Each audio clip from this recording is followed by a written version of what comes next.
We've almost reached the end of 2022, and you know what that means? We have to rank some movies, and in this case, TV shows. Best of Netflix, here we go. What's up, Flick fans? Welcome back. This channel is all about streaming. Netflix, Peacock, Amazon Prime, doesn't matter. I like to talk about all of the shows and movies I possibly can. And in today's video, I'm taking all of the Netflix series that I have watched, and I'm ranking my top 10 based on how much I responded. Keep in mind, as many shows as I watched this year, almost 70. Oh my god, how am I still married? I didn't see everything on Netflix, so I can't talk about them. Cyberpunk Edge Runner, something that everyone told me to check out. Russian Doll, the brand new season.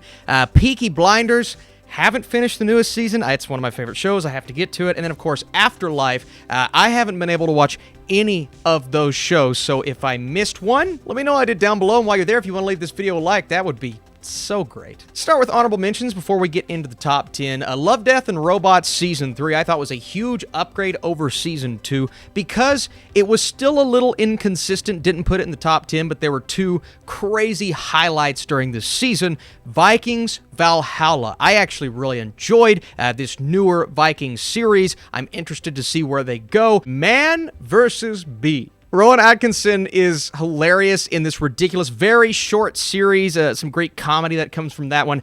And then Murderville. I found Murderville to be a really funny show, an interesting concept, one that didn't work every episode, but I thought Will Arnett did a great job.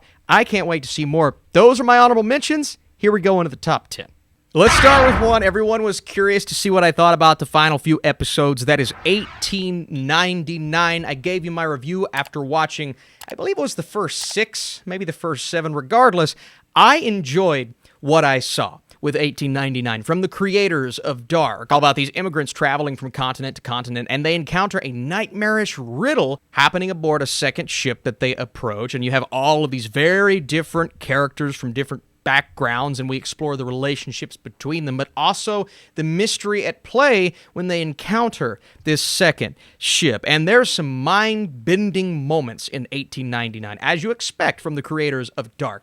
But there were also plot points and characters that we do focus on during certain episodes that I didn't respond to as much as I wanted to. And I'm going to give you some negatives because obviously it's not as high as I wanted it to be. And for one of my most anticipated shows of the year, obviously I wanted it to be higher. But what worked really well about 1899 was not only the filmmaking, not only the great sense of atmosphere during a few moments, but some of the dialogue between characters was fascinating. And I was on board with this story. Does it give you all of the answers that you're looking for by the time you get to the end of the season? Not necessarily. And was I as satisfied while watching this? Because there is a little confusion at play, especially during the first few episodes. It comes into its own in the middle of the season and does continue to get better. I definitely wanted to like it more, but it's still well made enough it's in my top 10, and it's at number 10 on my list. At number 9, the show that's just taking over the world right now. It's Wednesday. It's Wednesday, my dudes. Did I make that joke in my review?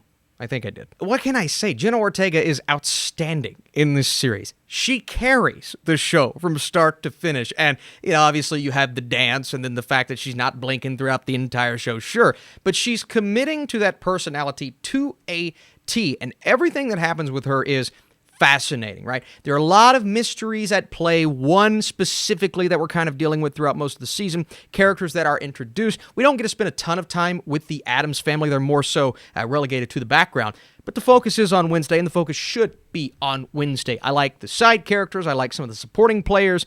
I thought Tim Burton captured a really nice tone, especially in the episodes that he directed. But for the most part, I was impressed that I was as invested as I was throughout the entire series. I think Wednesday is worth a watch. It's not the most creative plot I've ever seen, but it didn't have to be. It was entertaining. Season 4 of Ozark, the way this entire show culminates and wraps up, I was so excited for it. Ozark is a series for me that got better and better with each passing season. I liked Season 1. I really enjoyed Season 2. Season 3 was great. So part 1 of Season 4 comes out. I'm like, okay, here we go. We're wrapping up the Bird family storyline. Obviously, we have everything happening with Ruth. Wendy is kind of turning into, is she going to be a Heisenberg-type character at the end of the show? And I'm not going to spoil what happens in this video, but I was a little disappointed with that final episode. I liked what we were building towards. I liked the intensity. all throughout Season 4. Some really unexpected moments, characters who did or did not make it. But that final episode, they leave us hanging, and I understand why they did it, so I'm not questioning that. It's more so just what they did and not getting anything past that just left me a little bit like, you're obviously not going to get Breaking Bad, the sense of finality there, or the satisfaction, but maybe I needed more with the finale. Regardless, Season 4 is still super high quality, love the dialogue, love the characters, so it is in my top 10. Tom Sturridge as Morpheus was someone I was looking forward to when I saw the promo material for The Sandman, and obviously, based off of beloved source material, a lot of fans that you're going to have to make happy with a show like this, and the series is laid out in a completely different way than what I expected. I thought we would have kind of one ongoing plot, and we would stay with the same vibe all throughout the season, but that wasn't necessarily the case. Every episode or every batch of episodes is drastically different with the Sandman. And that first episode when he's locked up almost the entire time, I'll admit I wasn't sold on the Sandman. I'm like, this is a rough start. It's not a great pilot. Let's see what happens. But as soon as Morpheus comes to the forefront, we start meeting all of these characters, from Lucifer to Desire to John Dee, played by David Thewlis, who is amazing in this series. That's when it really started to come into its own, and that really dark atmosphere that is captured perfectly all throughout the season. You're going to be invested regardless of what happens, and all of those biblical references adding more to the story, a story that wasn't maybe as consistent as I expected it to be, but after that first episode, or maybe the first two, was as engaging as I wanted it to be. So I am so excited to see more of The Sandman, and I really enjoyed this show. A South Korea series, All of Us Are Dead. A high school becomes ground zero for a zombie virus outbreak. And how many zombie shows have we seen time after time? And I'm just sick of it, man. Just bring me something new, bring me something original. Quit it with this crap. I'm not mad. And then I watched this series where these students, they're trapped. They're having to fight their way out of these rabid-infected creatures that spawn from God knows where, and we figure out answers as we go throughout the series. And I'm thinking to myself, I'm glad you didn't quit it with this crap, because I really like this show. It's really entertaining. I mean, from start to finish. I just love a concept where people are trapped and they have to make their way out, or they have to hide and try to escape. And that concept runs through most of the season, and you get invested with these characters, and there's some twists and turns in there that people aren't going to expect, some that they are. But man, I was just really on board. And the more I thought about All of Us Are Dead, the more I'm salivating for more of this show. So I think it's a great series. It's so entertaining. If you're sick of zombie shows, give this one a chance. It could change your mind. You knew Cobra Kai would have to be on this list somewhere. I love Cobra Kai, and I'm obviously going to be biased because every season I'm going to have that attachment to the characters. But this time around, they go a bit more brutal. I mean, a lot more brutal. They are delivering on these action sequences. And obviously, you have Chosen in there and some reasons to give us better action. I won't say this got off to the best start compared to other seasons, but where we end up in that final episode, how everything is coming to a head, and really the emotion that they delivered for a character like Johnny, giving him a reason to fight now. Teaming up with Daniel LaRusso, are they going to be able to get along? And trying to take down this villain. You know, we thought John Kreese was bad, but Terry Silver steps it up in the evil department. At least Kreese is kind of redeemable. So a different type of villain, and the scenes that we get between all of them are so entertaining, and obviously everything happening with the kids. We don't have time to get into that. Some of the plot threads maybe aren't as good as they intended on being, but I still like the darkness of the season. Obviously I love the characters, so I'm biased, but it's on my list. I just talked about it on this channel. Season 2, we pick back up with Arisu and Usagi in Alice in Borderland. And if we watch the show, and I won't spoil it, we saw what happened at the end of Season 1. Now we're dealing with the face cards, and now we're dealing with stakes that are a lot bigger. This season is way bigger than Season 1. Does it mean it's better? Well, I do think we spend a lot more time in Season 2 fleshing out the characters. It is not one character study, but numerous character studies spread throughout the episodes, as are the games. We'll spend 2 to 3 episodes dealing with one game, and you know, you compare it to something like Squid Game, it's a constant, fast-paced show. This one was fast-paced in Season 1, but not as quick in Season 2. We spend more time developing this world, and we're out for the mystery. Like, how did we get here? Are we the White Rabbit? Am I Alice in Wonderland? Or is this legit? So it's a season that's all about getting answers. Do we get answers? I think we get enough to satisfy fans. I mean, if it ends right here, that's completely fine. We could also pick it back up for a season 3. So I enjoyed Alice in Borderland quite a bit in season 2 because we spent time fleshing out the characters. So it's on my list. Everybody was telling me to watch Heartstopper. People were getting mean. They're like, Austin, why didn't you watch Heartstopper? There were like 4 shows that week that I was out of town for. But I finally got around to watching Heartstopper. And you know what?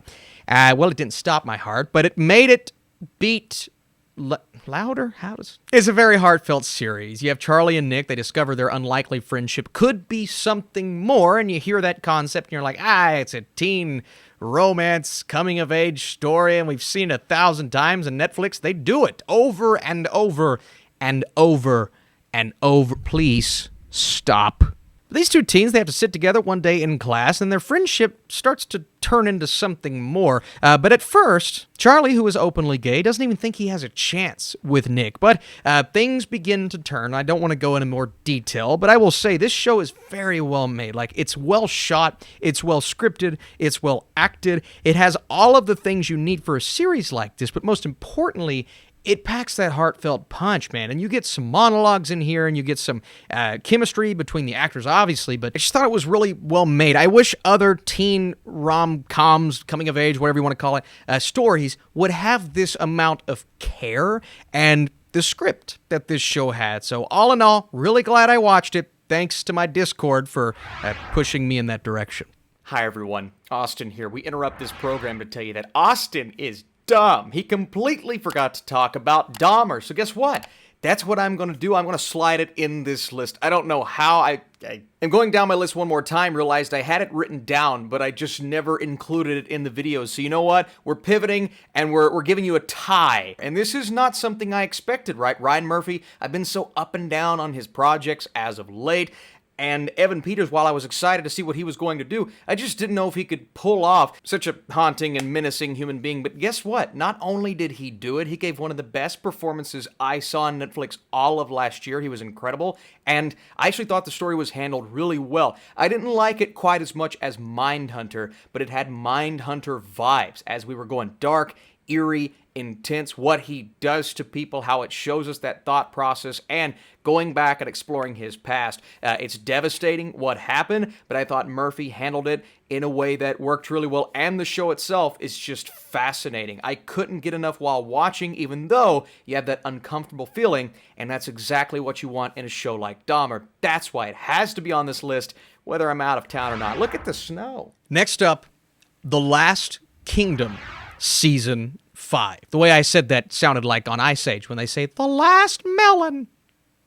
The last melon. I'm tired. You have Uhtred, born a Saxon but raised by Vikings. He seeks to claim his ancestral birthright. That's the premise of the show. Season 5, the stakes are higher than ever, and we pick up with our characters after some devastating things have happened over the last 4 seasons. And I don't want to spoil too much about The Last Kingdom, because this is always one that I'm like, it feels like no one that I know has watched this show, but there's this huge fan base for it online, and they always tune in for my reviews and tune in for anybody talking about The Last Kingdom.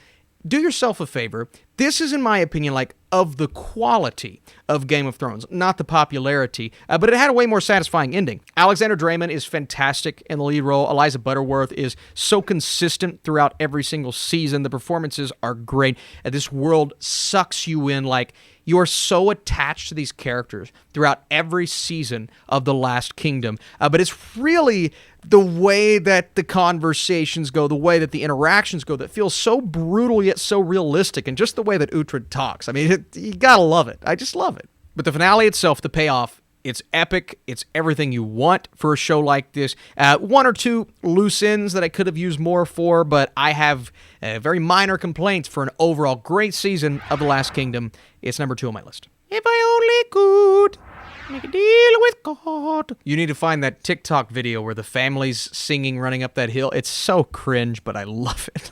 That's so cliche. I get it. But I was so freaking invested in season 4 of Stranger Things. And as soon as I got those final, 2 episodes that were like 9 hours long? That's a joke, by the way. I've joked about that before, and people are like, is it really 9 hours? Millie Bobby Brown, great. David Harbour, great. Sadie Sink, a standout this season. I had no clue she would be as good as she was, and every storyline I was invested in, every character I either want more of or I'm just so satisfied with what we're getting. And maybe I was a little underwhelmed with a character like Mike, but for the most part, as all of these storylines and plot threads are coming to a head and you get those final 2 episodes, and I guess the Running Up That Hill episode was the best of the season, but I would also say the finale worked really, really well and did basically everything a finale needed to do to give you some sense of payoff. And Stranger Things is now set up to give us one of the biggest seasons of television of all time with the next season that we are indeed getting. And I'm over the moon excited. I just can't wait 2 years. It's weird, and I always say this, I feel nostalgic for Stranger Things, even though, I watched the first season like in college, so I shouldn't have nostalgia for it, but it feels nostalgic, and that's just the way that these characters come across, the way that the writing is handled, and everything is so meticulous, and yeah, there were a couple of things. I heard some people were underwhelmed with this season, but for the most part, I wasn't. I thought it was spectacular, and you're going to be seeing it on my top 10 overall TV shows of the year. And hey, that video's coming along with my best movies of 2022, my worst movies, all of those fun things. Hey, thank you so much for being here. If you've reached this point of the video, today's secret phrase is running up that hill. Be sure to comment that and confuse people, and stay tuned, man. We're going to have some really fun things when it comes to my top 10 videos, possibly some giveaways. I have some big news that I'm going to be sharing with you. And it's personal news, and I can't wait. See you guys soon.